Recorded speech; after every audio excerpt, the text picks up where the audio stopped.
Kundalini praktika. Kas tai yra ir ką reikėtų apie tai žinoti? Jau kažkur tai apie 20 metų Lietuvoje labai populiaru yra kundalini energijos aktyvavimas, įvairios praktikos. Ir būtent iš tokių stipriausių praktikų tai yra sąmoningas kvėpavimas. Kundalini aktyvavimo praktikos tapo madingos, atsirado daug meistrų, kurie skelbia apie kundalini energijos aktyvavimą.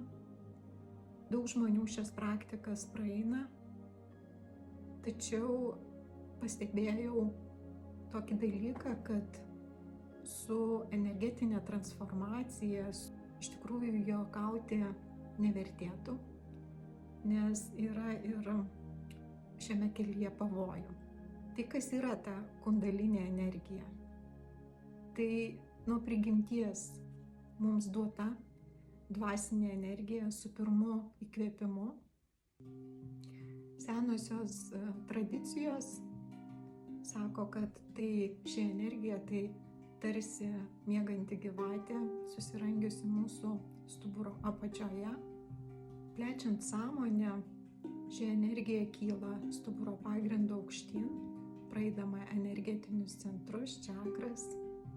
Ši kylanti energija, ji aktyvuoja, valo visus mūsų energetinius centrus. Ir visgi kokie pavojai tyko? Jeigu žmogaus sąmonė nėra pasiruošusi, jeigu jo energetinis kanalas nėra švarus, išlaisvintas, yra prisikaupusių baimių, įvairių traumų, tai staigus šios energijos pakėlimas gali sukelti emocinį chaosą ir netgi visišką sielos pasimetimą, fragmentaciją sielos, kuomet tai yra lydima psichinio sutrikimo ligomis ar įvairiomis sunkiomis fizinėmis ligomis. Tai tikrai nereikėtų juokauti.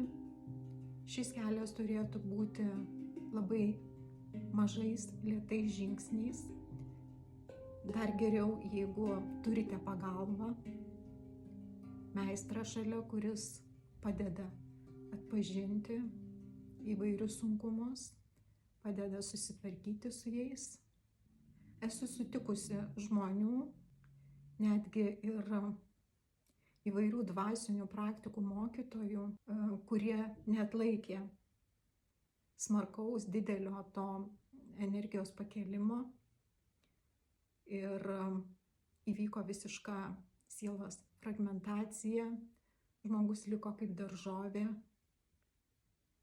su psichiniais sutrikimais, atimta kalba ir kitais sunkiais dalykais.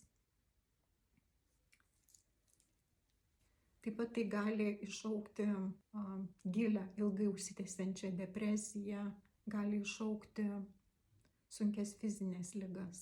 Nėra mano tikslas gąsdinti. Kalbu apie tai, norėdama atkreipti dėmesį ir suteikti informaciją, kaip galima būtų eiti šiuo keliu. Paminėsiu tik, kad yra įvairių instrumentų, įvairių energetinių praktikų, kurios padeda pasiruošti energijos kilimui, transformacijai. Pagrindinės tokios praktikos, kaip ir minėjau, yra kvėpavimas, taip pat joga, taip pat garso vibracijos pritaikytos šiam procesui palengvinti. Apie tai kalbėsiu Liepos 19 dieną.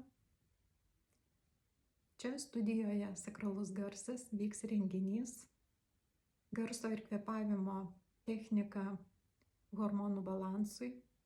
Supažindinsiu, mokysiu, kaip galima būtų pritaikyti kvėpavimo ir garso vibraciją būtent šios energijos, kundalinė energijos transformacijai, jos kilimui, kad tai vyktų švelniai.